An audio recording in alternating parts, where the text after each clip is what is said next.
de las bacterias, tomando en cuenta esta tablita que ustedes tienen en su guía. Estas son las bacterias más importantes que ustedes como médicos van a escuchar y van a ver enfermedades producidas en los pacientes por estas bacterias, ¿ya? Entonces, fíjense, esta tablita divide a las bacterias en dos grandes grupos, que son gram positivos y gram negativos, ¿ya? Nosotros vamos a empezar a describir a las bacterias gram positivas, empezando por el género Staphylococcus, ¿ya?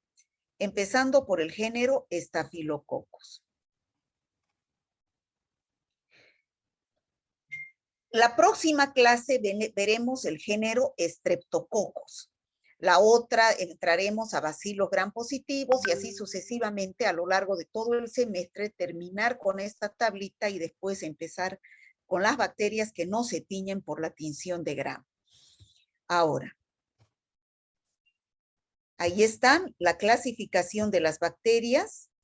Gram positivas y gram negativas, cocos, que son así redonditos, bacilos, que ustedes ya los han visto, que son así alargaditos, ya hemos visto eso, y vamos a empezar hoy con los cocos gram positivos, que son estos, que pueden ser dos géneros, o bien son estafilococos, o bien son estreptococos. Hoy día vamos a ver las características generales del género Staphylococcus y las especies. Ustedes ya saben por la anterior clase que hemos visto que a las bacterias se las nombran familia, género y especie. La familia es Micrococcacea, el género es Staphylococcus y sus hijos del Staphylococcus son Staphylococcus aureus, Staphylococcus epidermidis, Staphylococcus saprophyticus y otros Staphylococcus que también tienen importancia médica. ¿Cómo vamos a llegar a ese objetivo general? Cumpliendo estos objetivos específicos. Primero, vamos a identificar las características morfológicas, fisiológicas, bioquímicas, así como las patologías que provocan del género Staphylococcus, de las bacterias del género Staphylococcus. Describir los aspectos epidemiológicos de las infecciones que producen. Se van a dar cuenta que estas bacterias producen infecciones que ustedes las ven todos los días, pero que no sabían que era una bacteria la causante y más que todo el Staphylococcus, ¿no?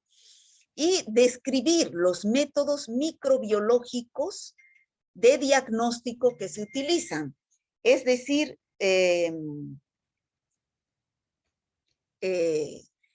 cómo ustedes van a proceder como médicos cuando tengan un paciente con ese cuadro clínico, con esa enfermedad infecciosa producida por un estafilococo. Entonces, para cumplir esos objetivos, primero vamos a hacer una introducción. Ya saben que en la tinción de Gram, estas bacterias del género Staphylococcus se tiñen como cocos gram positivos, o sea, son redonditos de color azul violeta. Esta es una foto que ustedes la van a ver en el microscopio de una tinción de Gram. Visto con un microscopio electrónico podemos ver mucho más grandes con un diámetro de 0,5 y 1 milímetro y son anaerobios facultativos, es decir, pueden crecer en presencia o en ausencia de oxígeno. Estas bacterias producen enzimas, que pueden ser catalasa, penicilinasa, coagulasa. Entonces, esas enzimas que producen sirven para identificarlas. Porque una cosa, chicos, ustedes tienen un paciente que va, por ejemplo, con un absceso, un puchichi. Entonces, ustedes, por conocimientos de bacteriología que ustedes van a aprender hoy, saben que pueden pensar o bien será un estafilococo aureus o bien será un streptococo piógenes. Son esas las dos bacterias que más producen infecciones de piel. Entonces, ¿qué tienen que hacer para saber qué bacteria es la que está produciendo ese absceso? Solicitar un cultivo. Entonces, un análisis bacteriológico, que es lo que vamos a hacer inclusive en práctica, pero teóricamente esta semana. Entonces, ¿qué es lo que ustedes tienen que hacer? Sacar material purulento de ese absceso, ¿ya? Hacer un drenaje, que después vamos a ver cómo se hace, recolectar en una jeringa o en un frasco, y ese material purulento donde posiblemente está la bacteria, se va a analizar en el laboratorio. Entonces, en el laboratorio llega ese material purulento que es pus, se hace su examen directo, su tinción de Gram, van a haber cocos Gram positivos, se cultiva en agar sangre y después tienen que, en el laboratorio, los bioquímicos tienen que identificar a esa bacteria. Tienen que hacer una serie de pruebas bioquímicas y decirles a ustedes, después de realizar esas pruebas, que dura 24 o 48 horas, decirles, doctor, a ustedes que estudian medicina o que ya son médicos, doctor, su paciente Juan Pérez tiene en su absceso, en la secreción purulenta, un Staphylococcus aureus, que es sensible a cefotaxima, ceftriaxona, penicilina, o es resistente a oxacilina, cloranfenicol, así, el antibiograma. Pero para llegar a eso, el laboratorio tiene que pasar por ciertas pruebas de identificación. Y esas pruebas se basan en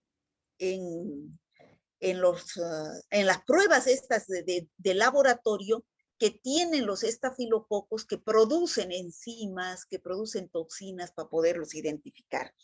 Y una de esas toxinas o de esas enzimas es la enzima catalasa. Por ejemplo, si nosotros vemos a un paciente con un absceso, llevan el material purulento al laboratorio y nosotros vemos en la tinción de Gram cocos Gram positivos, no sabemos si es un estafilococo o si es un estreptococo. Entonces, ¿cómo empezamos su identificación? El laboratorio tiene la función de decirles a ustedes, doctor, es un estafilococo aureus, o es una Escherichia coli, o es un estreptococo piógenes, ¿ya? Pero esa es función del bioquímico. Ustedes tienen que saber qué pedir, tienen que saber qué bacteria o qué microorganismo puede estar involucrado en esa infección de ese paciente, y tienen que saber interpretar el resultado que les va a pasar el laboratorio, ¿ya? Entonces, empieza el laboratorio al ver cocos Gram positivos a decir, ¿será estáfilo? ¿Será estrepto? Entonces tiene que hacer una prueba que se llama prueba de la catalasa. ¿En qué consiste? Todos los estafilococos, todas las bacterias del género Staphylococcus, todas las especies, producen la enzima catalasa. ¿Y cómo yo sé que esa bacteria produce una enzima catalasa? Esto ustedes no lo van a hacer, pero quiero que sepan, para cuando ustedes lean en los libros, es catalasa positiva, catalasa negativa.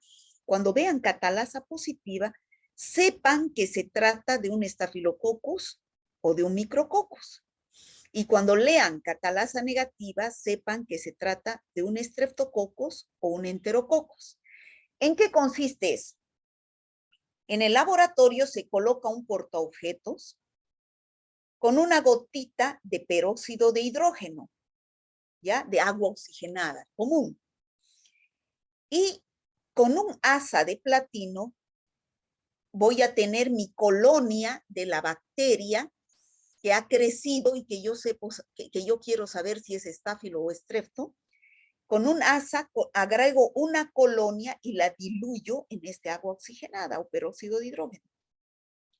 Si al colocar y diluir acá, mezclar, se me forman burbujas, quiere decir que produce esta bacteria la enzima catalasa y es catalasa positiva.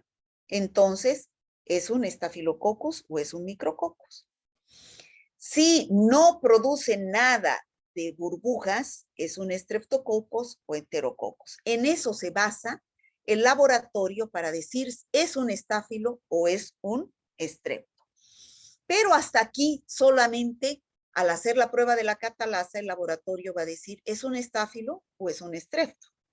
Pero no sabe qué estáfilo es o qué estrepto es. Para eso existen otras pruebas.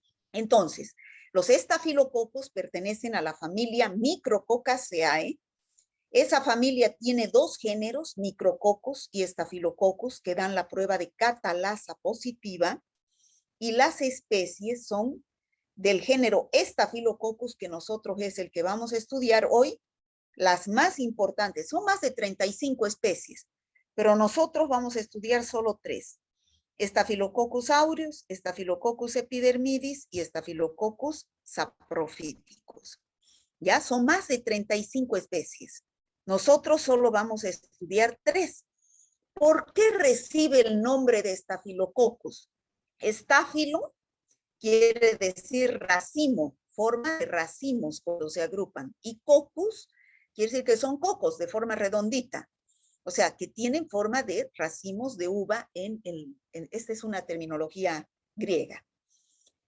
Ahora, Staphylococcus aureus. ¿De dónde viene aureus? Ya sabemos que Staphylococcus es porque tienen forma de racimo cuando se agrupan. Aureus porque al crecer en el agar sangre forman colonias medias amarillas. Entonces, de ahí viene aureus, de oro, amarillo, ¿ya? ¿Y de dónde viene epidermidis? De la piel, de la epidermis, porque este Staphylococcus epidermidis es una de las más importantes microbiota de la piel, de todos. Aunque en algunos casos puede producir infecciones en pacientes inmunodeprimidos. Es una bacteria oportunista. Otra que vamos a ver ahora es el Saprophyticus, que viene de sapros, que quiere decir putrefacción, pútrido, y phyton, planta. Es decir, se encuentra produciendo la putrefacción de las plantas, pero en el organismo humano produce una infección importante en las mujeres en edad sexual activa, que es infección urinaria. Otro estafilococo, pero que no lo vamos a ver porque no se encuentra en nuestro medio, es Staphylococcus lugdunensis, en honor a Lugdunum, denominación latina de Lyon, que es una ciudad de Francia donde se aisló este microorganismo por primera vez, ¿ya? Entonces, aquí tenemos que todos los que producen catalasa son del género Staphylococcus y Micrococcus, y las 3 especies que vamos a estudiar son Staphylococcus aureus, intermedius, aureus, epidermidis y saprophyticus. Ahora, ¿cómo yo sé si ya me da la prueba de catalasa positiva? Yo sé que puede ser cualquiera de estos estafilococos, la catalasa. Pero ¿cómo yo sé cuál es? Porque yo no es suficiente que yo como bioquímica les diga a ustedes, doctor, su paciente tiene en su absceso un estafilococos. Ustedes necesitan con opciones de tratamiento para saber qué antibiótico dar, si es un Staphylococcus aureus, epidermidis o saprophyticus. No es lo mismo que yo diga, hay un Pérez en segundo año de bacteriología. ¿Cuántos Pérez habrá? ¿Será Juan? ¿Será Pedro? ¿Será Martín? ¿Será Ana? Yo tengo que decir a ustedes, hay Juan Pérez que está estudiando segundo año de medicina. Entonces, Juan Pérez habrá uno, ¿no? Entonces, lo mismo acá, yo necesito decirles a ustedes, hay un estafilococo aureus. ¿Cómo hago eso? Con pruebas de identificación, vuelvo a decir. Con la catalasa solo sé que es estafilococo. Hay otra prueba que se llama coagulasa, ¿ya? Coagulasa.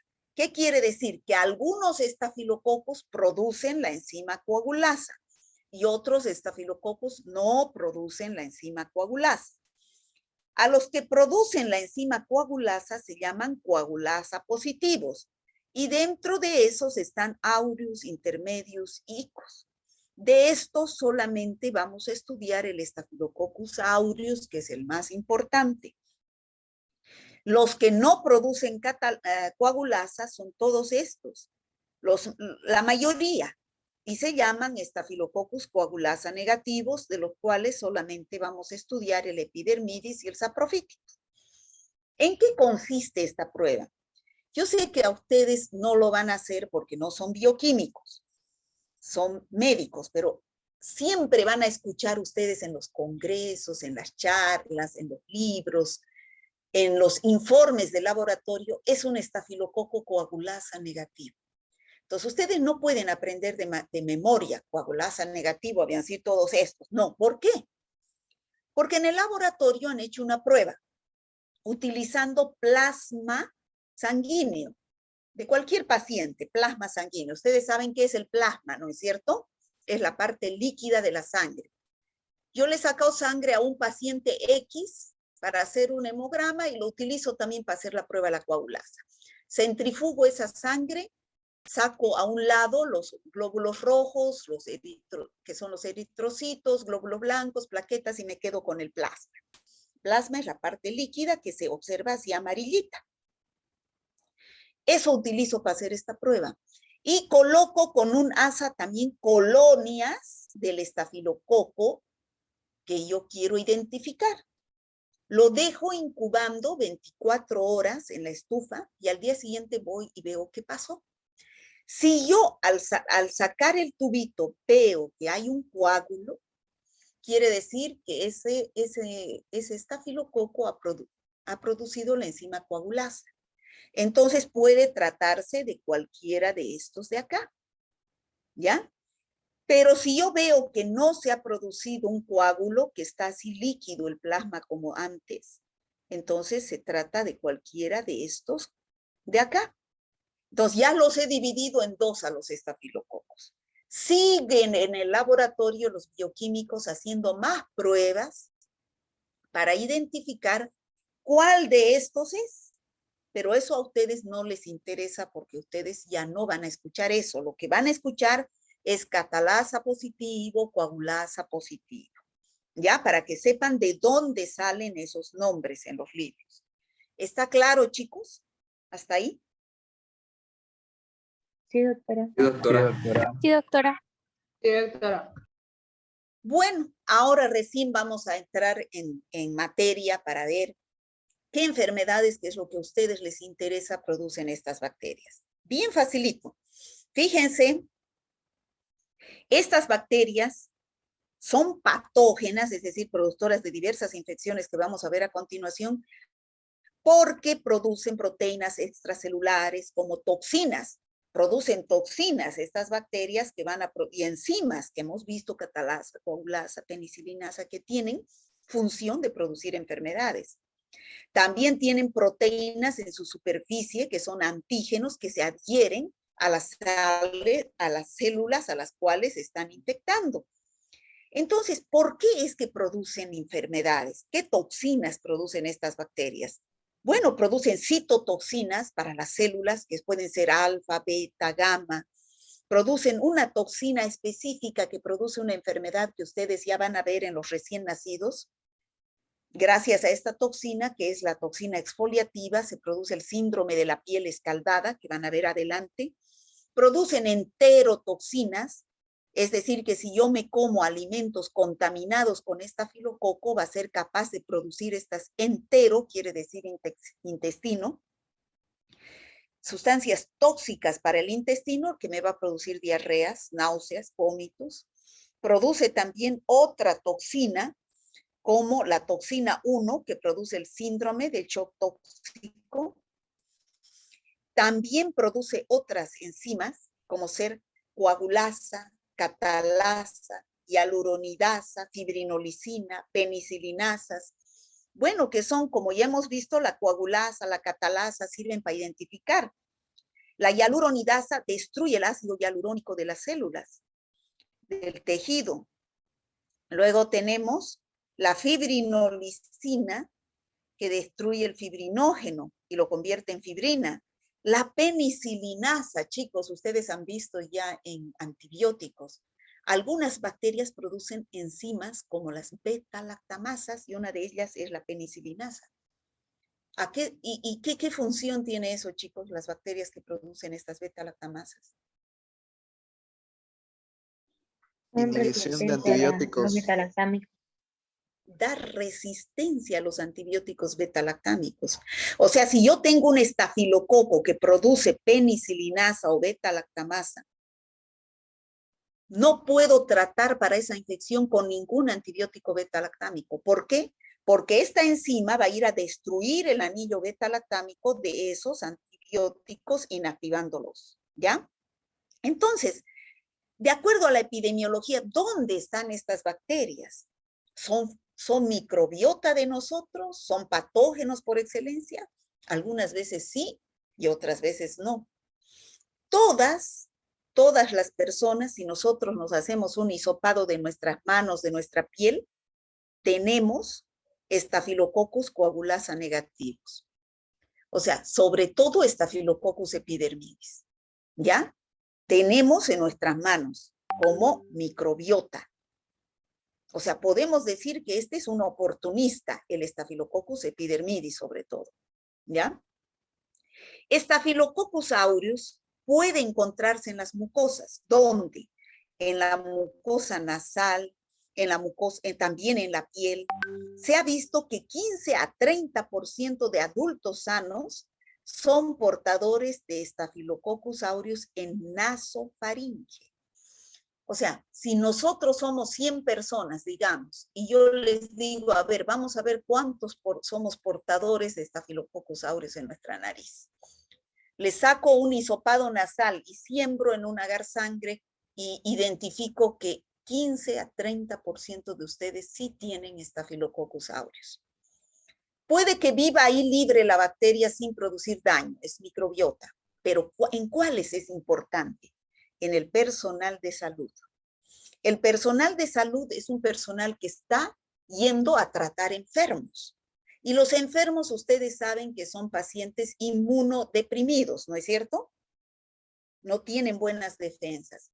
Entonces, si yo como médico voy, hablo, estornudo, toso delante de estos pacientes, se me vuelan mis estafilococos al ambiente.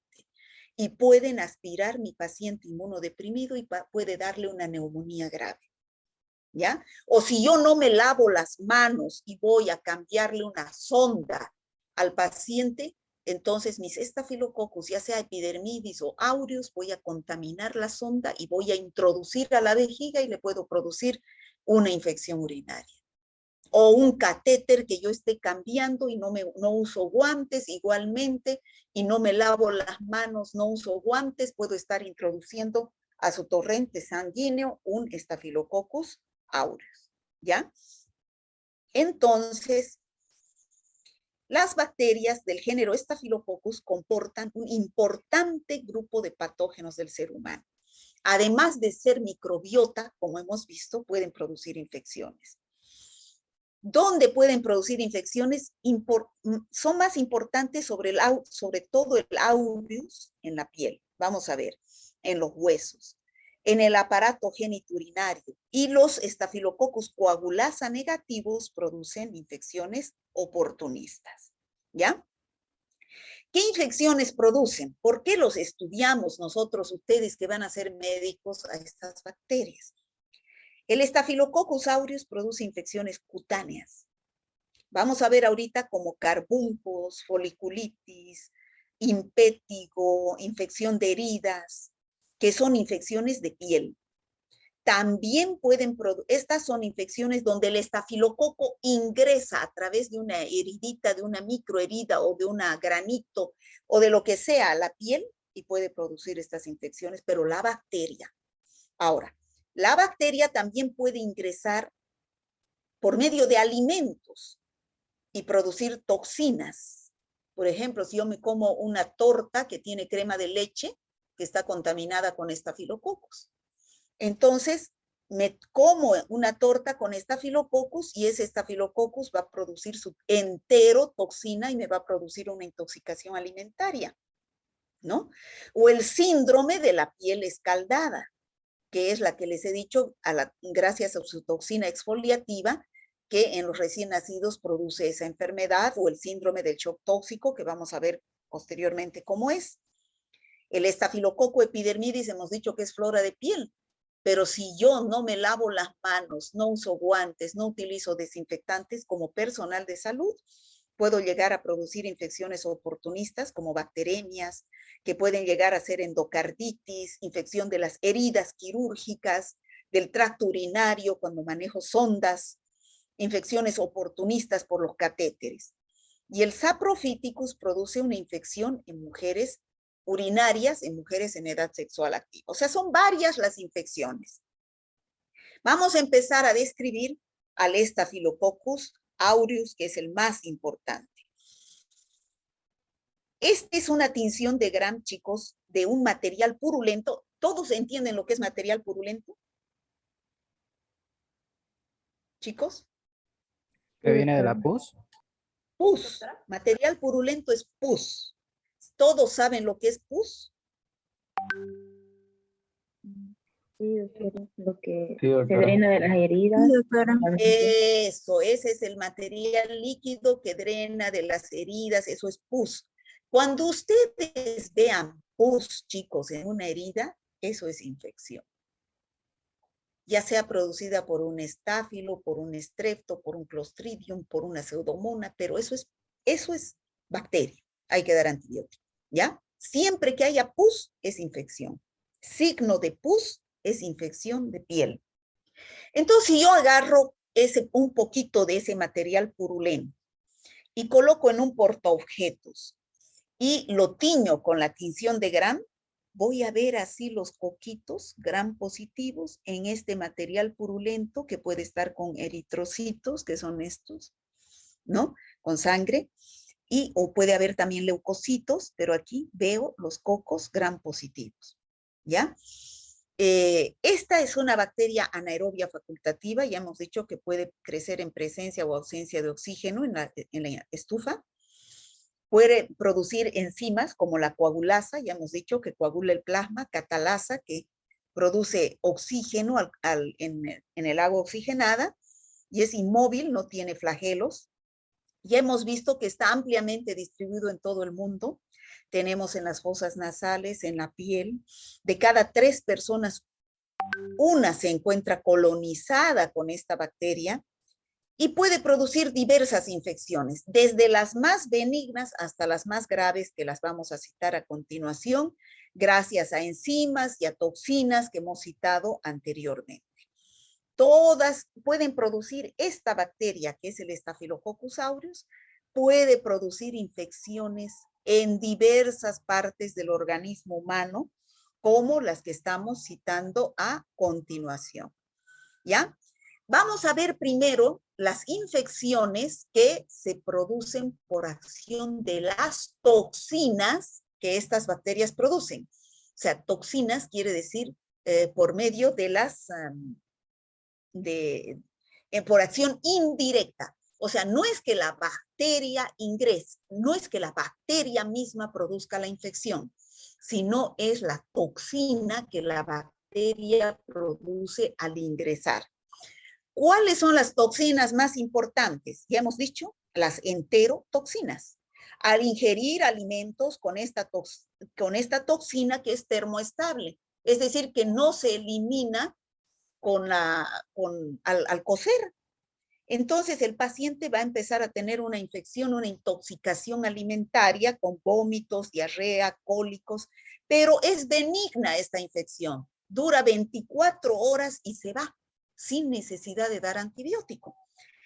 Y valga la oportunidad, chicos, para decirles, y esto lo van a aplicar siempre.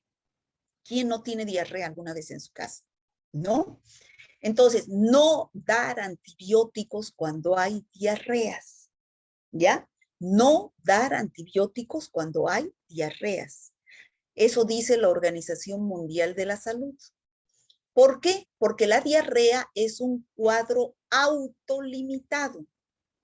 Dura unos 2, 3 días y mientras se elimine lo que causó la diarrea a través de las heces, esa bacteria, esa diarrea va a persistir. ¿Ya? ¿Por qué no se debe dar antibiótico? Ustedes ya han estudiado antibióticos, saben que el antibiótico destruye bacterias. El antibiótico no dice esta es buena y esta es mala, destruye. Entonces, si yo doy antibiótico, me va a destruir mi microbiota intestinal que vive en mutualismo, ya saben, con nosotros. Nos beneficia y puede prolongar el cuadro diarreico. Entonces, ¿qué se debe hacer en una diarrea? Tratamiento sintomático. ¿Qué significa tratamiento sintomático? Tratar los síntomas. ¿Ya? Eso significa tratamiento sintomático, no asintomático, sintomático. Si el paciente tiene diarrea, se va a deshidratar porque está eliminando líquido. Y peor si tiene náuseas y vómitos, va a botar líquido hasta por la boca. Entonces ese paciente se deshidrata. Y más grave es en los niños y en los ancianos. Puede llegar a causar desequilibrios graves la deshidratación. Esos niños no se mueren por la bacteria, por el cuadro infeccioso, sino pueden llegar a morir por el cuadro de deshidratación, desequilibrio hidroelectrolítico. Entonces, ¿qué hay que hacer? Hidratar a ese paciente. ¿Con qué? Si la deshidratación no es muy grave, entonces con sueritos de rehidratación oral, el suero de la vida, dicen, ¿no? Y si no hay sueritos, pues mezclar sal con azúcar en agua y darles eso a los pacientes. Eso los hidrata, agua, agua, agua. Si la diarrea es muy intensa y hay un cuadro de deshidratación grave, como por ejemplo cuando la que causa el vibrio cólera, ahí hay que dar tratamiento endovenoso, ¿no? Endovenoso. O sea, por sueros, por vía parenteral, ¿ya? Entonces, no antibióticos. Si el paciente tiene náuseas, vómitos, un antiemético. Si el paciente tiene fiebre, un antipirético. Para todas las diarreas. Pero volvemos aquí al caso de la intoxicación alimentaria producida por esta bacteria que es el Staphylococcus aureus. Es un cuadro de diarrea leve y sucede sobre todo cuando yo me como un jamón o una mortadela que está contaminada con Staphylococcus aureus. Por ejemplo, la persona que está haciendo este jamón o esta mortadela, entonces no se ha lavado las manos al hacer o no utiliza guantes, ¿no? Todas las personas que manipulan alimentos deben ponerse guantes porque tenemos los estafilococos como flora de piel, ¿no? Y podemos contaminar los alimentos. Y esta toxina que produce esta bacteria es termoestable, no se destruye con la cocción. O si no, me como una torta con crema de leche. Y esa crema de leche, ahí tienen los estafilococos que proliferan en gran cantidad. Y no la he refrigerado, ¿no? Entonces, está a temperatura ambiente de 30 a 37 grados que tenemos en Santa Cruz y prolifera la bacteria cada 20 minutos en 2, en 2, en 2, en 2, en 4, en 6, en 8, en 10 y todo así. Y al final nos comemos millones de estafilococos que van a producir la enterotoxina y van a producir en un periodo de incubación cortísimo, 2 a 6 horas. En 2 a 6 horas de haberme comido, yo puedo tener náuseas, vómitos y diarrea líquida. Cuando ustedes tengan un paciente con diarrea, lo primero que tienen que preguntarle es, ¿cómo son las heces? ¿Qué aspecto tienen? ¿Son líquidas o son con moco, pus y sangre? A eso se llama disentería, ¿ya? Entonces, si son líquidas, son producidas por las toxinas de las bacterias. Y si son con moco, pus y sangre, es la bacteria misma que invadió la mucosa intestinal y produjo una úlcera, una herida, que se observa como moco y sangre al eliminar las heces, ¿ya? Entonces, cuando es por toxina, el tratamiento es sintomático, síntomas, ¿ya? Y si otra cosa que tienen que preguntarle al paciente es cuándo comió y qué comió. Esa es la epidemiología de una infección. La epidemiología es, ustedes saben que un diagnóstico de una infección, eso han debido avanzar los que ya han visto práctica, es mediante 3 pilares fundamentales. Yo, cuando me va un paciente a mi consultorio, yo tengo que basarme en 3 pilares fundamentales. La clínica, que son los signos y síntomas, que es lo que yo como médico debo dominar. La epidemiología, que también como médico debo dominar, que es lo que yo les estoy diciendo ahorita. Al comer, deben saber preguntarle qué comió, ¿no? Si el paciente me dice, he comido un huevo ayer, entonces no será pues Staphylococcus aureus, porque el huevo generalmente es salmonela. Y si es ayer, no es Staphylococcus aureus. Su periodo de incubación de la salmonela es 12 a 36 horas.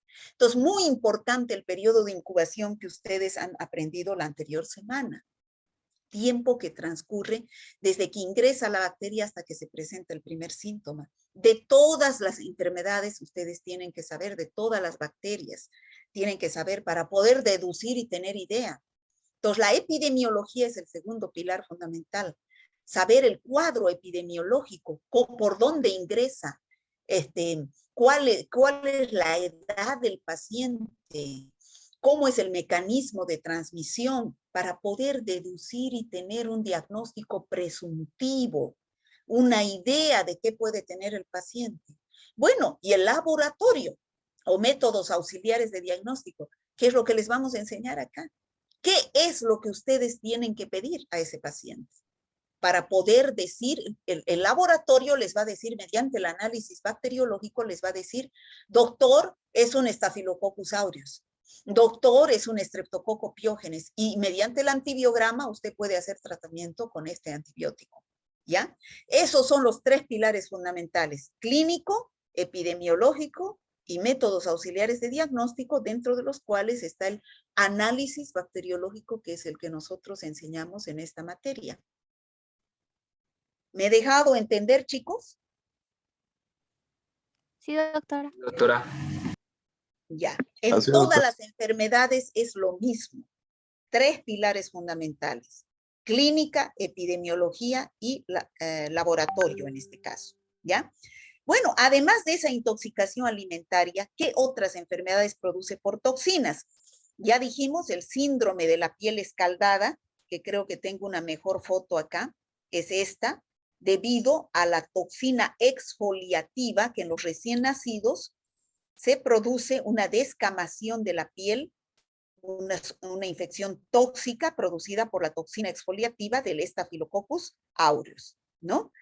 Esa es el síndrome de la piel escaldada. Y el síndrome del shock tóxico, que es debido a la toxina 1, que esta ya es una enfermedad más grave, multisistémica, producida por la bacteria Staphylococcus, por la toxina 1 de la bacteria Staphylococcus aureus, donde el paciente ya tiene una sepsis por hipotensión, un exantema maculoeritematoso, o sea, vemos acá la piel roja, eritematosa, y tiene una elevada mortalidad si no hay un tratamiento específico.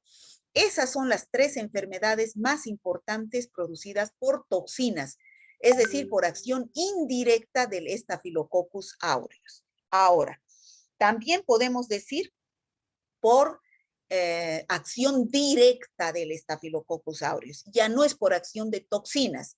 Y estas enfermedades, chicos, las vamos a ver bien seguido. Las hemos visto y las vemos todos los días. Pero ustedes recién hoy día se van a dar cuenta que es el Staphylococcus aureus el que está involucrado en estas infecciones. O sea, cuando ya vean en su familia, en su barrio, su amigo, que tenga así un forúnculo, absceso, comúnmente llamado puchichi, pero ustedes ya no van a decir eso, ya van a decir absceso. Entonces van a decir, ah, ahí parece un Staphylococcus aureus, o puede ser también un Streptococcus pyogenes.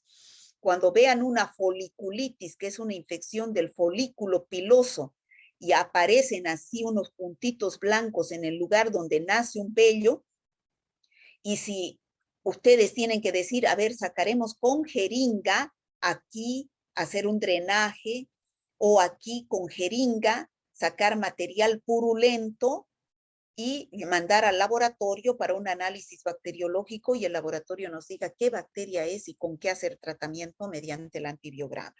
O el impétigo, que es una infección donde se forman ampollas, vesículas, pústulas llenas de pus, sobre todo en los niños, chicos.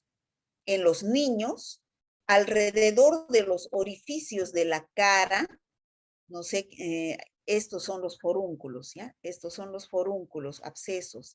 Hay que drenar, esto se presenta en la boca, fíjense, esto lo ven los dentistas, abscesos periodontales. Entonces hay que drenar este absceso, sacar ese material purulento para el tratamiento. Este es el impétigo que les decía, que se observa sobre todo en los niños, alrededor de los orificios de la cara, alrededor de la nariz, de la boca, de los ojos, y sobre todo se presenta, también puede haber en las manos, en su cuerpito, en los niños que juegan con tierra y no se lavan las manos, y por la falta de higiene se rascan y empieza a cundir por todo el cuerpo.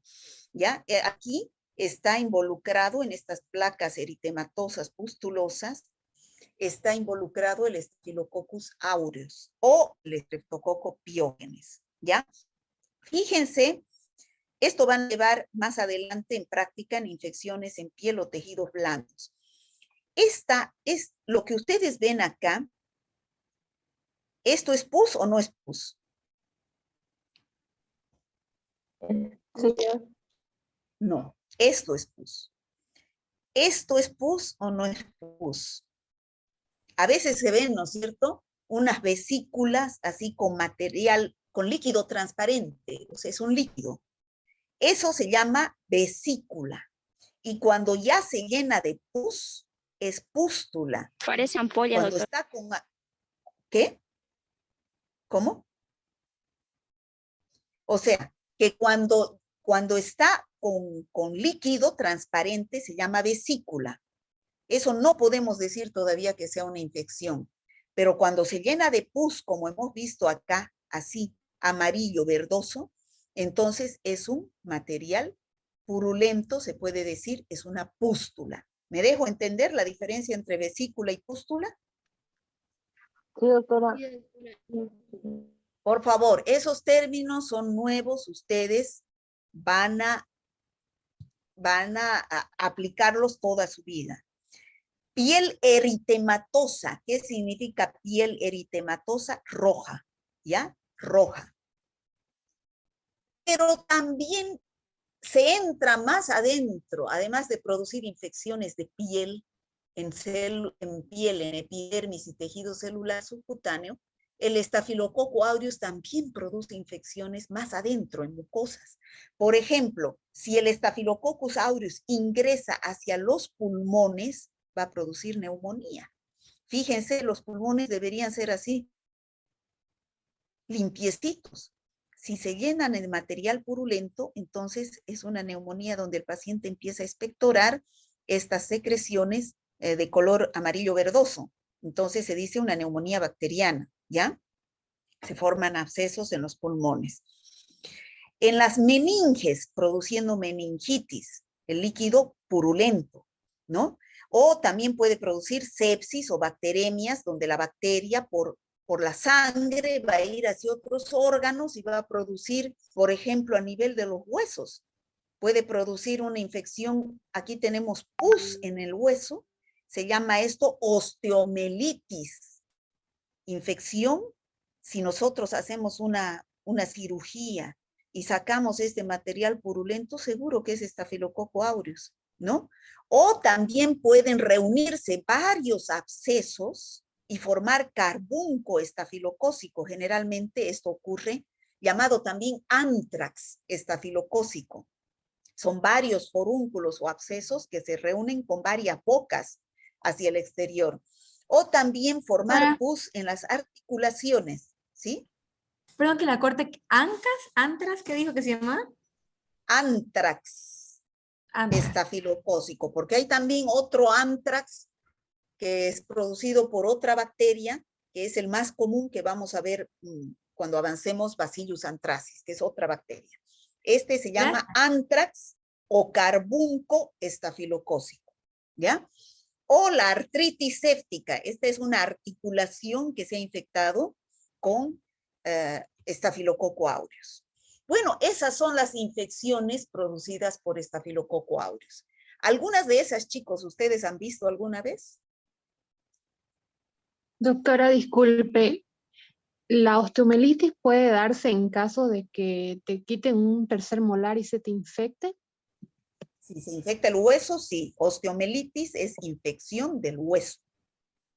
¿Ya? Gracias. De cualquier hueso del organismo humano, eso es osteomelitis. ¿Ya? Entonces puede ser que se haya complicado el cuadro de la extracción molar y que el hueso se haya infectado, entonces es una osteomelitis. ¿Ya? Ahora, ¿han visto ustedes alguna de esas infecciones, chicos? Sí, ¿O nunca han doctora. visto? A mí me contaron, doctora, disculpe, bueno, a un profesor le habían apuñalado y cuando le operaron y demás, pero evolucionó a osteomelitis, ¿no? Lo que le iba a preguntar era más o menos, ¿cuánto tiempo tenemos que sospechar de una sobreinfección de un estafilococcus para que se desarrolle una osteomelitis? Ah, eso pues depende de cada paciente, ¿no? Depende, siempre va a haber una puerta de entrada. Usted dice que lo han apuñalado, ¿no es cierto? Entonces, la Sí. puerta de entrada ha sido la herida. Entonces, ese cuchillo puede que haya estado contaminado con Staphylococcus aureus o que el cuchillo haya llevado de la piel Staphylococcus aureus o que en la cirugía no hayan utilizado material estéril y que se haya contaminado, pero lo más probable es que el cuchillo haya introducido la bacteria, ¿no? Entonces se ha ido hasta el hueso y el hueso se ha producido una osteomelitis. Pero eso depende de la evolución del paciente. No puedo decirle yo cuánto tiempo, ¿no? Ya el paciente empieza a tener signos de infección, como ser fiebre, hipotensión, dolor en el lugar, ¿no? Ya se pone caliente el lugar, ¿no? Ya esos son signos de infección donde hay que sospechar, hacer ecografías, hacer otros métodos auxiliares de diagnóstico para investigar si hay una infección localizada en ese hueso, ¿ya? Muchas gracias, doctora. ¿Ustedes han visto, chicos, algunas de esas infecciones? Cuchichi. El puchiche, el más Chichis se común. ven todos los días, ¿no es Los cierto? forúnculos, sí, doctora. Forúnculos, ya no me van a decir puchichi, chicos, ya eso está bien que diga su vecino que no estudia medicina, pero ustedes ya estudian medicina. Forúnculos, La abscesos, foliculitis igual. foliculitis, eso pues en los chicos, cuando está saliéndole un pelo se infecta, ¿no es cierto? Sobre todo al rasurarse, cuando estamos utilizando máquinas contaminadas, se hace una heridita y ahí se ingresa la bacteria y puede proliferar y formar el folículo, infectar el folículo piloso, ¿no es cierto? Entonces, ya saben ahí que puede estar involucrado el Staphylococcus aureus. Pero también hay otras dos bacterias, el Staphylococcus epidermidis, que hemos dicho que todos tenemos en la piel, y los otros Staphylococcus coagulasa negativos. Pero estos son generalmente oportunistas. ¿Qué quiere decir? Que generalmente producen infecciones en pacientes inmunodeprimidos, ¿ya? En pacientes hospitalizados. ¿Y quiénes los llevan? El personal de salud. Generalmente son infecciones intrahospitalarias, que no utilizamos instrumentos estériles, o bien los desinfectantes están contaminados, o no nos ponemos guantes, o no nos lavamos las manos. Generalmente ocurre por eso. Entonces, generalmente, por ejemplo, acá una endocarditis. Este paciente se operó del corazón y le han puesto una válvula, necesitaba una válvula, y le han puesto una válvula de prótesis. Y esa válvula había estado contaminada, se infecta, ¿no? O contaminado con flora de piel. Aquí este es un catéter, lo dejo mucho tiempo, no lo desinfecto, no lo cambio y se me ha infectado con flora de piel, ha introducido la bacteria adentro a torrente circulatorio y se puede hacer una sepsis, ¿no? Se forma un microfilm, se llama, de bacterias alrededor del catéter. O una infección urinaria. Yo vengo, enfermera, este paciente lo han operado de próstata y no puede orinar y tengo que ponerle una sonda, pero no lo coloco con todas las normas de asepsia, no me lavo las manos, no uso guantes y introduzco la sonda desde aquí donde hay bacterias, de mis manos bacterias, y lo introduzco hasta la vejiga, y entonces esa bacteria iba a proliferar y va a producir infección urinaria. Generalmente en pacientes varones operados de vías urinarias, ¿no? Entre esas está la próstata. Pacientes que necesitan sonda urinaria, ¿ya?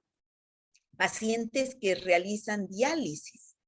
Pacientes muy frecuentes, se ve pacientes que realizan diálisis, esas máquinas de diálisis están contaminadas, los líquidos de diálisis están contaminados.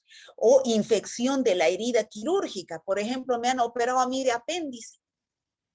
Bueno, pero yo voy me hago las curaciones de los puntos hasta que me retiren, me tienen que desinfectar los puntos, pero si yo no he utilizado un desinfectante que sea estéril, o la pinza que me han utilizado no está estéril, contamina un punto. Entonces ese punto se va a infectar y se va a producir material purulento. Entonces, esos son infecciones por bacterias coagulasa negativas, ¿no? Donde está el Staphylococcus epidermidis. Y por último, el Staphylococcus saprophyticus, que hemos visto la única infección que produce es en mujeres, en edad sexual activa, infecciones urinarias en mujeres en edad sexual activa.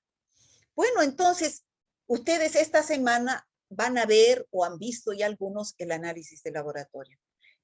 Entonces, ustedes van a ver el análisis bacteriológico. Es importante, chicos, en las infecciones bacterianas. Hoy día solamente hemos visto las que produce el estafilococo, los estafilococos.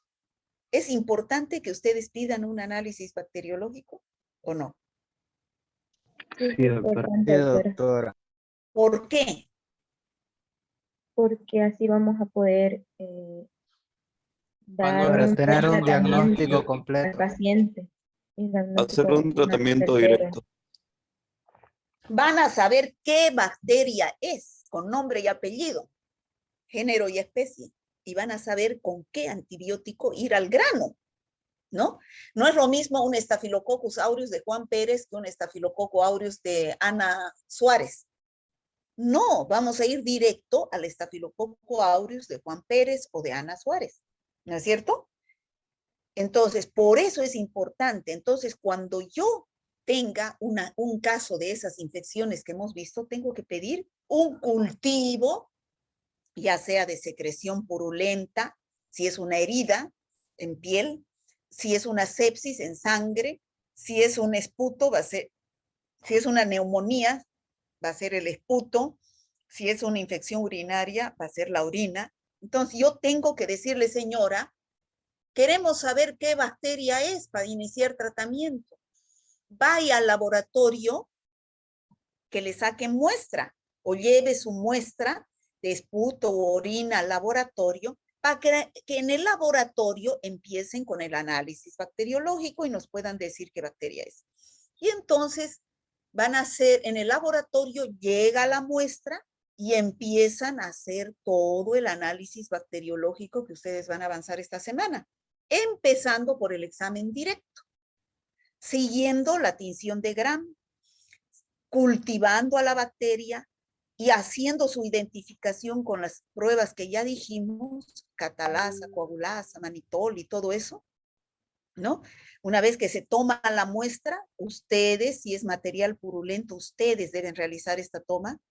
Ahora, si es orina, lleva el paciente su esputo también, llega al laboratorio, hacemos el examen directo, la tinción de Gram, el cultivo, ¿no? Para ver qué bacteria es, ¿no? Entonces, de acuerdo a lo que nos dice el laboratorio, realizamos la prueba de la catalasa, realizamos la prueba de la hemólisis, la coagulasa, el manitol, ¿no?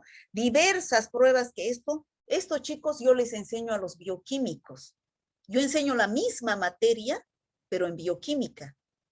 No les enseño tanto la clínica de las enfermedades como es a ustedes que son médicos. Ellos les digo solamente producen abscesos, esputo o que es neumonía, pero ellos no les enseño la clínica como a ustedes, ¿no? A ellos les enseño cómo hacer la identificación de esa bacteria, o sea, las pruebas bioquímicas que ustedes no necesitan saber porque no son bioquímicos. A ustedes después del trabajo que han realizado los bioquímicos, 48 a 72 horas, que es el examen directo, la tinción de Gram, el cultivo, su identificación, su antibiograma, van a tardar 48 horas. Ustedes lo tienen en su guía bien clarito, ¿no? Y entonces a ustedes se les va a enseñar a interpretar este papel. Este resultado viene en un papel, que es el informe de laboratorio. ¿Alguna vez ustedes han debido ir al laboratorio? Se han hecho una prueba de COVID, por ejemplo, y entonces han ido a recoger el informe, y el informe les dan en un papel. Ese papel lo llevan al médico y dicen, a ver, doctor, ¿qué tengo? Eso les vamos a enseñar a ustedes, a interpretar ese papel, que es el informe.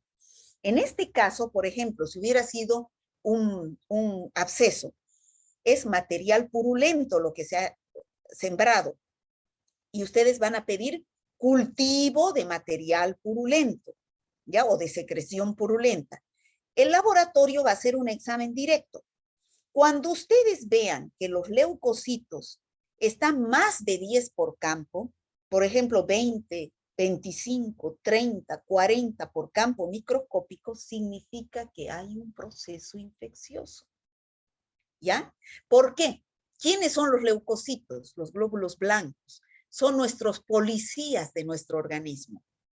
Por ejemplo, si hay en Chile, por ejemplo, en la frontera con Chile, viene la tele y nos dice, se entraron los chilenos a la frontera con Chile. Entonces, ¿qué hacen? ¿Qué hace Bolivia? ¿Qué hace, chicos? ¿Qué haría el gobierno boliviano? Defiende el territorio. ¿Pero cómo defiende? Pues? Manda al ejército. Manda al ejército a la frontera con Chile, ¿no es cierto? Lo mismo sucede en las infecciones. Entonces, si hay parece que hay guerra en la frontera con Chile porque hay hartos soldados. Lo mismo sucede acá. En el lugar de la infección hay harto leucocito, macrófago, porque son nuestros policías que nos están defendiendo de la infección. Entonces, si en ese material purulento observamos más de 10 leucocitos por campo, significa que hay una infección en ese lugar. Pero si vemos 1 a 2 o no vemos, quiere decir pues que no hay infección. Puede deberse a otra cosa, el alboroto, ¿no? No hay invasión. Eritrocitos significa la presencia de sangre. El hecho de que no haya eritrocitos o presencia de eritrocitos no nos indica si hay o no hay infección, solamente que hay sangre. Y la presencia de células epiteliales que son de piel, ¿no? Que generalmente son escasas. Pero acá en el examen directo no vemos, esto ya es la parte práctica, chicos, lo que ustedes van a ver esta semana, que aprovecho la oportunidad estoy de oportunista metiéndome a las clases prácticas. Entonces, ustedes cuando vean un examen directo así, hay indicios de infección. Pero acá en un examen directo no veo a la bacteria, porque la bacteria es incolora y es pequeñita. No la veo. Tengo que teñirla. Entonces, en el laboratorio hago la tinción de Gram de este mismo preparado. Voy a hacer todos los pasos de la tinción de Gram y voy a ver al microscopio. Entonces, en el microscopio voy a ver las bacterias como cocos gram positivos, en este caso de estafilococo. Cocos gram positivos. Informo lo que veo, ¿ya? Tampoco sé qué bacteria es, porque al ver la tinción de Gram solo veo unos redonditos de color azul violeta. Entonces, yo al médico tengo que informarle qué bacteria es, ¿ya? Entonces, tengo que sembrar de cultivo. Y me van a crecer colonias a las 24 horas. Me crecen las colonias, pero tampoco sé qué bacteria es. Tengo que hacer las pruebas de identificación, que son la catalasa, coagulasa, mannitol, DNasa, hemólisis. Todo eso hacen los bioquímicos, para después, de acuerdo a los resultados, me digan, doctor, es un estafilococo aureus, ¿ya? Y entonces recién ya cuando identifico que es un estafilococo aureus, le hago su antibiograma. Enfrento a esta bacteria con una serie de antibióticos y veo dónde crece y dónde se resiste el crecimiento e informo sensible y resistente, que ustedes ya saben. ¿Me han entendido, chicos? Sí, doctora. Sí, doctora. Con los conocimientos que han adquirido de antibióticos y antibiograma, ¿ya lo han visto? ¿Ya lo entienden? ¿Sí? ¿O hay alguna duda? A ver. Pregunten. Doctora, disculpe, en cuanto a los leucocitos, dijo si eran arriba de 10, es que puede ser que haya una infección. Sí, hasta 10 es normal que tengamos en cualquier lugar. ¿Ya? Cuando hay por encima de 10, 20, 30, 40, 50, 60, o todo el campo está lleno de leucocitos, entonces es un signo de infección. ¿Ya? Chicos, esta semana todos estos pasos lo vamos a ver en forma teórica. ¿Les han explicado bien los auxiliares? Recién vamos a pasar hoy, doctora. Pero el grupo D1 ya ha visto. Sí, doctora. Sí, nos Ya. explicó. Ahora, Muy bien. nosotros normalmente el examen directo, la tinción de Gram, el cultivo, el antibiograma, lo hacemos en el laboratorio. Resulta que yo estoy fracturada, ya saben, ¿no es cierto? Estoy con fractura de hueso, de pie. No puedo. Entonces, me falta todavía unas 3 semanas para que yo pueda caminar, ¿ya? Entonces, no puedo ir al laboratorio. Por eso lo estamos pasando teóricamente, pero apenas yo pueda volver al laboratorio, vamos a hacerlo en el laboratorio para que ustedes sepan en qué consiste hacer cada uno de estos pasos. ¿Me dejo entender, chicos? Sí, doctora. Sí, doctora. ¿Ya?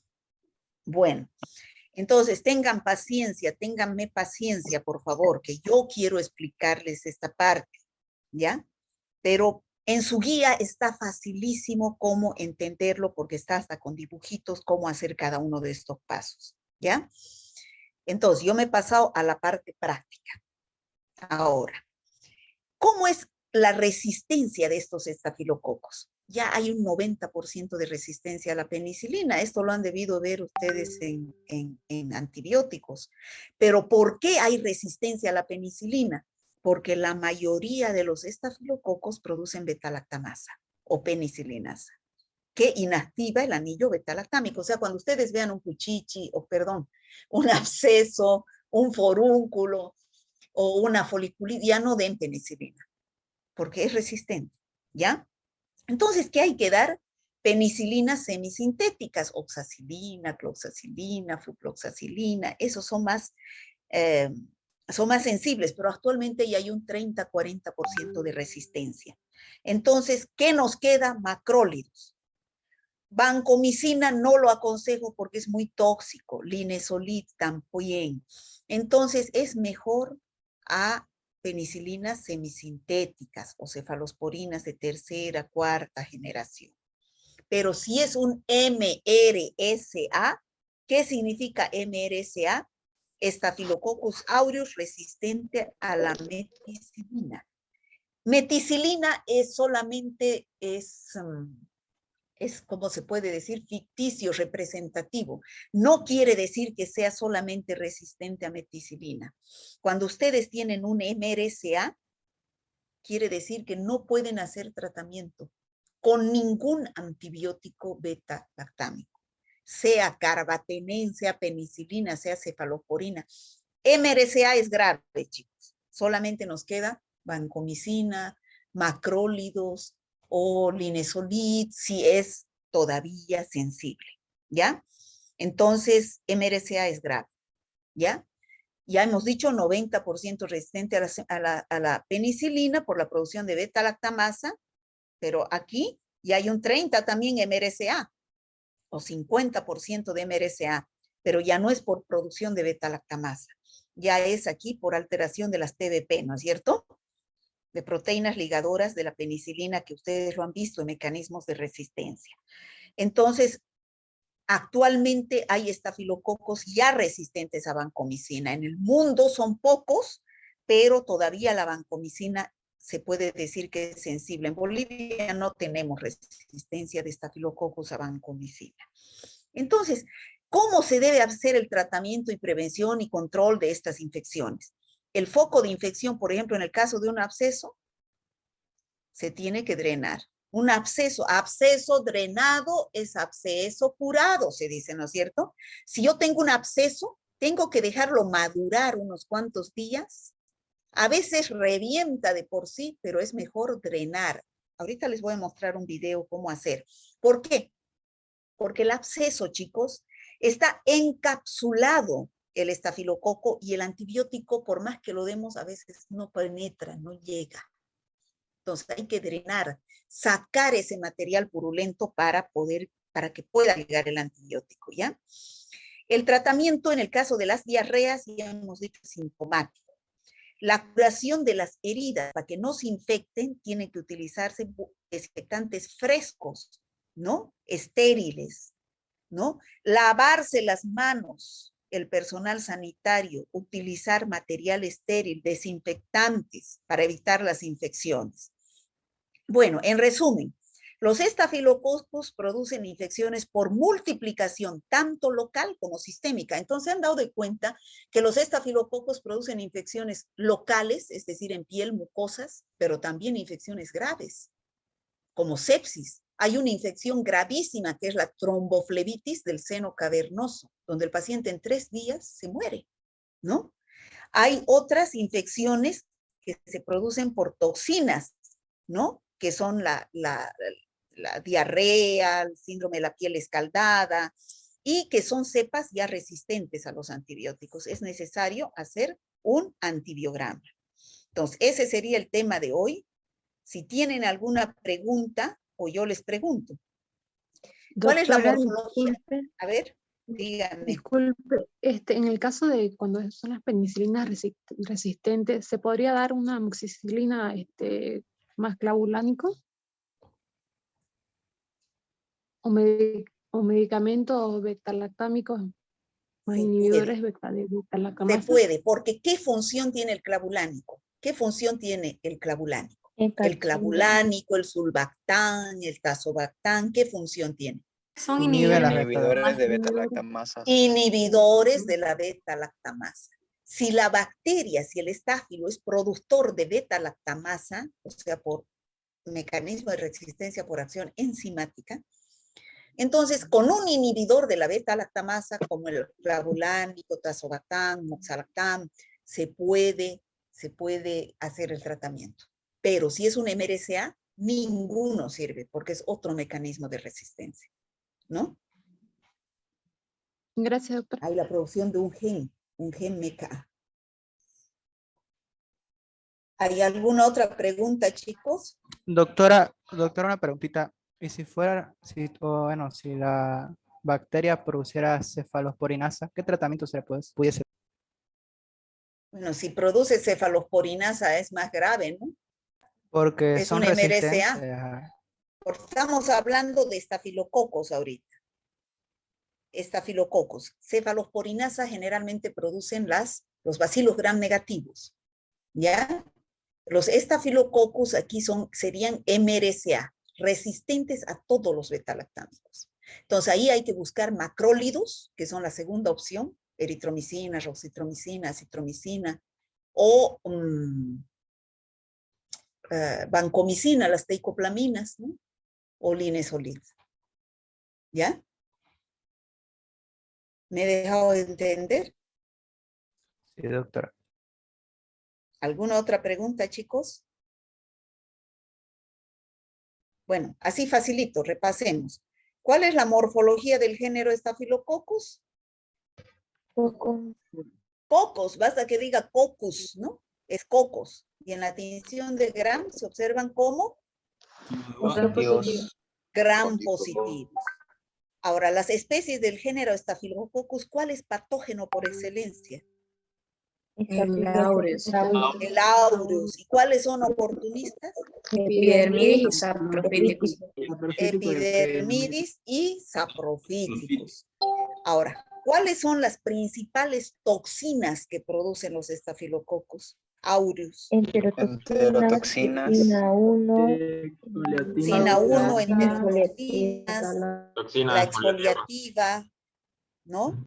Ahora, ¿cuáles son las enzimas?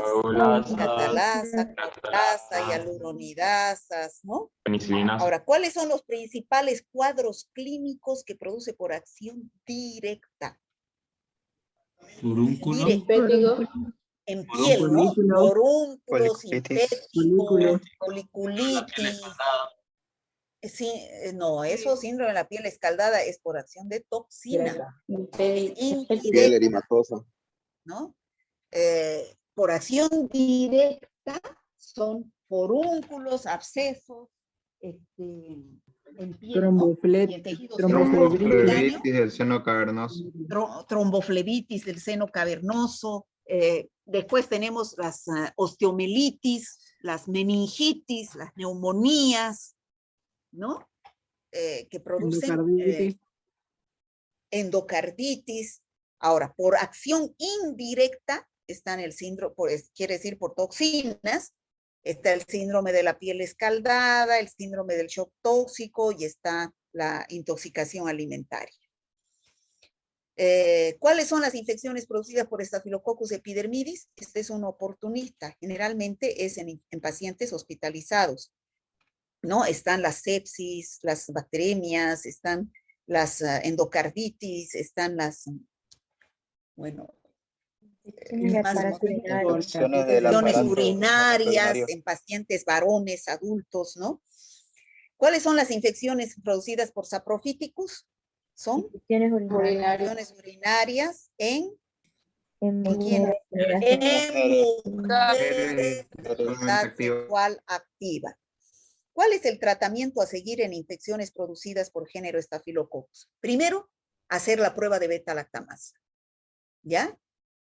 Si da beta-lactamasa positiva, entonces quiere decir ningún antibiótico, entonces ahí penicilinas semisintéticas. Pero si es un MRCA, al hacer el antibiograma resistente a meticilina, entonces ningún beta-lactámico. Entonces, y ahí es vancomicina o macrolid o linezolid, si es que es sensible, ¿no? Bueno, aquí chicos, vamos a dejar de compartir. Aquí chicos, voy a poner un video para que ustedes vean de una foliculitis.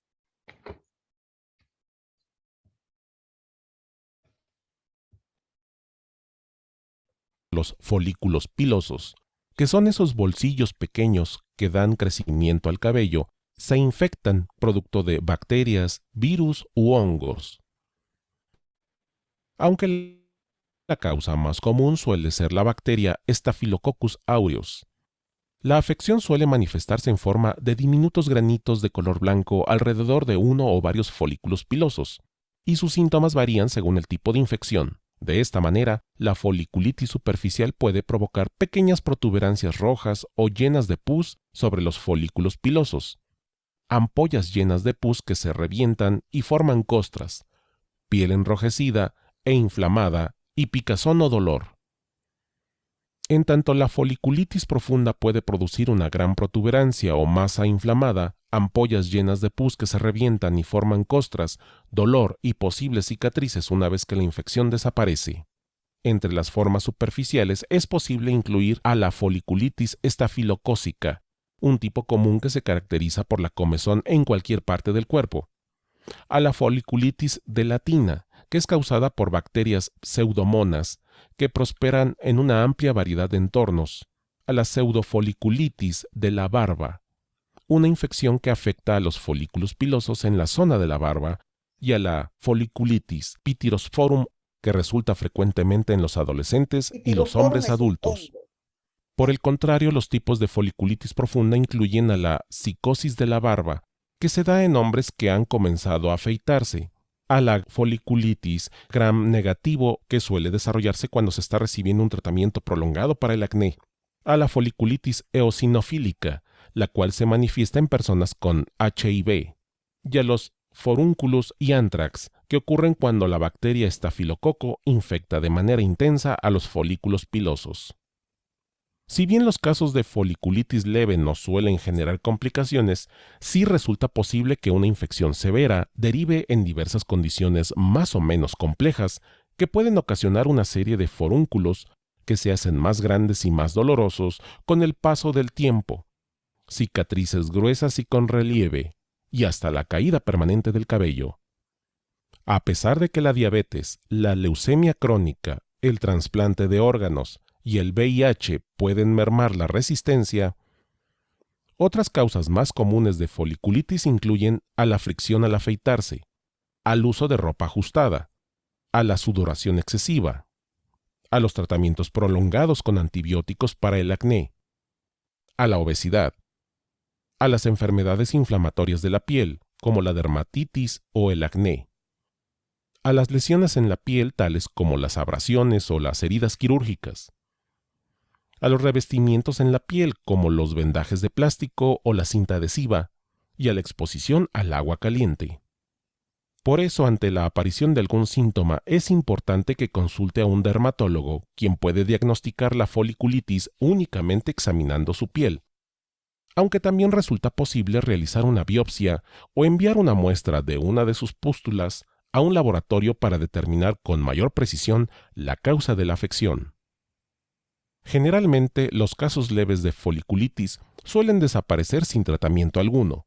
Sin embargo, los casos persistentes pueden requerir de un tratamiento antibiótico o antimicótico que el médico recomendará según la gravedad y el tipo de infección. De esta manera, tanto la foliculitis estafilocócica como la foliculitis gram negativo serán tratadas con un antibiótico que se aplica a la piel o que se toma por vía oral, mientras que la foliculitis pityrosporum precisará de un antimicótico, también tópico o por vía oral. En tanto, la foliculitis de latina rara vez necesita de tratamiento específico, al igual que la pseudofoliculitis de la barba, que suele desaparecer simplemente a través de una serie de cuidados personales. De padecer psicosis de la barba, en cambio, el médico puede aconsejar el uso de compresas calientes, mientras que los forúnculos y anthrax suelen drenarse mediante una pequeña incisión. Por su parte, la foliculitis eosinofílica puede combatirse por medio de corticosteroides tópicos u orales. Del mismo modo, también resulta posible aliviar el malestar a través de diversas medidas, tales como aplicar un paño tibio y húmedo o una compresa en la zona afectada varias veces al día, utilizar una loción de hidrocortisona de venta libre, lavar suavemente la piel infectada 2 veces al día con jabón antibacterial, evitar afeitarse la piel irritada, no compartir toallas o paños y mantener limpios los jacuzzis. Bueno, ese es un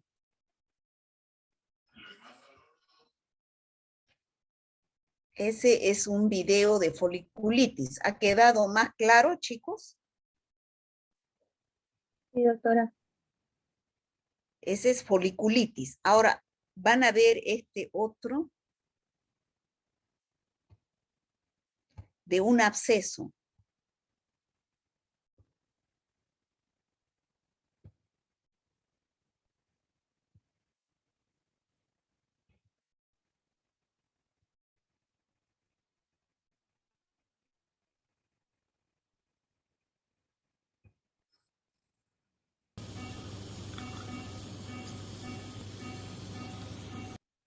Ese es un absceso que se está drenando. Miren el material purulento que sale.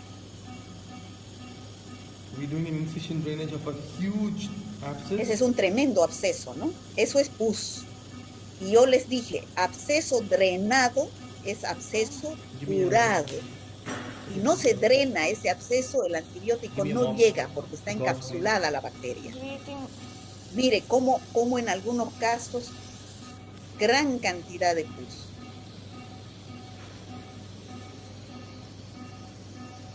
Hay que vaciar totalmente.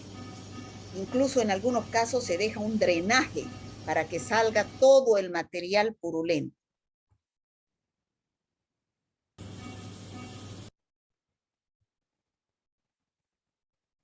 ¿Han visto cómo es absceso drenado?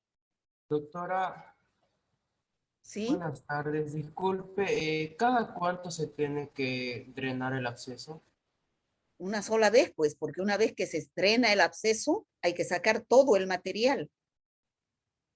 Porque ha visto que hay varios. Hay veces pues que se drena y se vuelve a acumular y así. Es que no se realizó de buena forma la primera vez. Por eso es que se saca todo el material purulento y hay que dejar incluso en algunos casos un drenaje, o sea, una manguerita, para que siga saliendo por ahí hasta que ya no haya más, ¿no?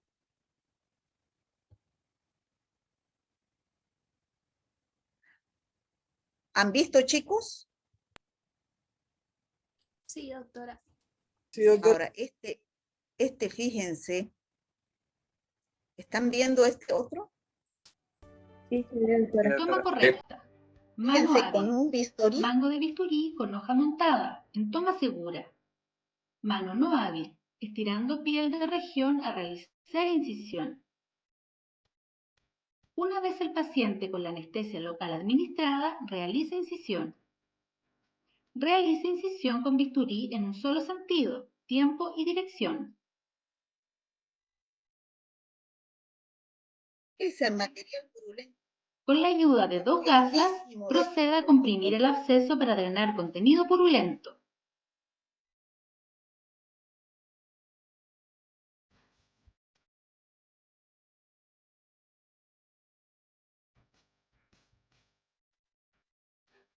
Ahí fíjense, no es tanto como en el anterior.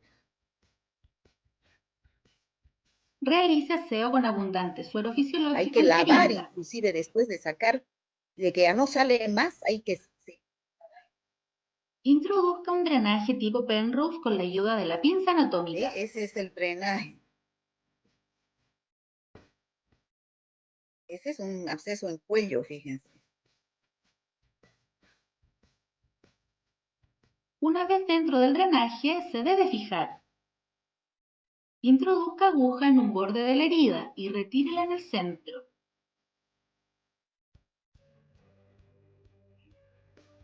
Introduzca nuevamente la aguja en el otro borde de la herida.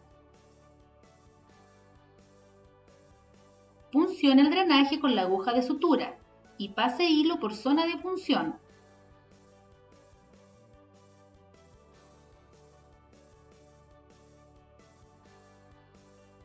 Introduzca nuevamente la aguja por el borde de la herida en donde se comenzó la fijación. Deje aguja en campo estéril, siempre a la vista y traccione hilo con la mano.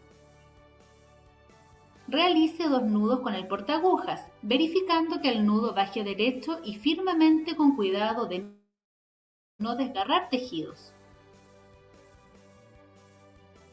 Realice nuevamente un nudo en sentido contrario a los 2 iniciales. Dependiendo del tipo de sutura, es la cantidad de nudos que se debe realizar. Corte los extremos del nudo con tijera mayo. Corte una gasa con la tijera mayo en la mitad sin llegar al otro extremo y al centro cambie de dirección en 30 grados por unos 2 centímetros. Acomode drenaje Penrose en la gasa y fije gasa. Puntos a considerar. Realice compresión del drenaje hasta que no salga material purulento. Se puede introducir el dedo meñique en región abscedada para debridar internamente. Realice aseo de zona con abundante suero fisiológico. La fijación del drenaje es importante para evitar que éste se salga espontáneamente.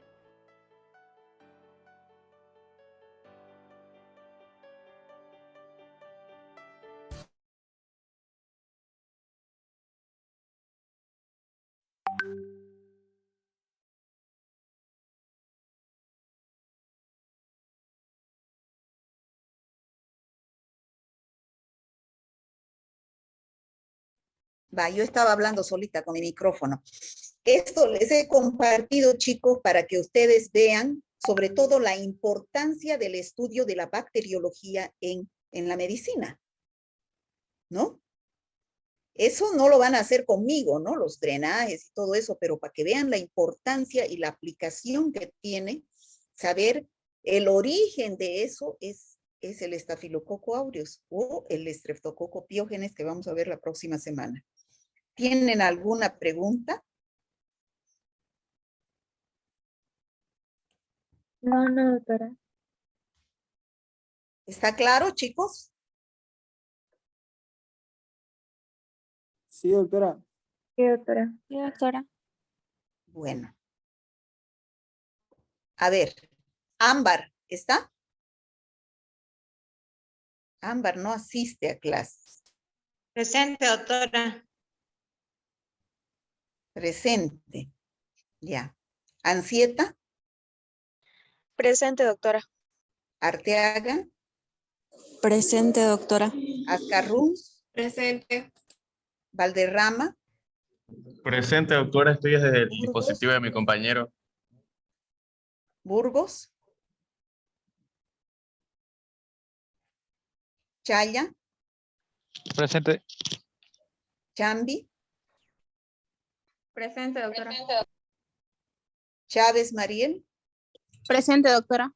Condori Mamani, Presente. Estrada Carvajal, Flores Valderrama, Presente, doctora. Flores Ortega,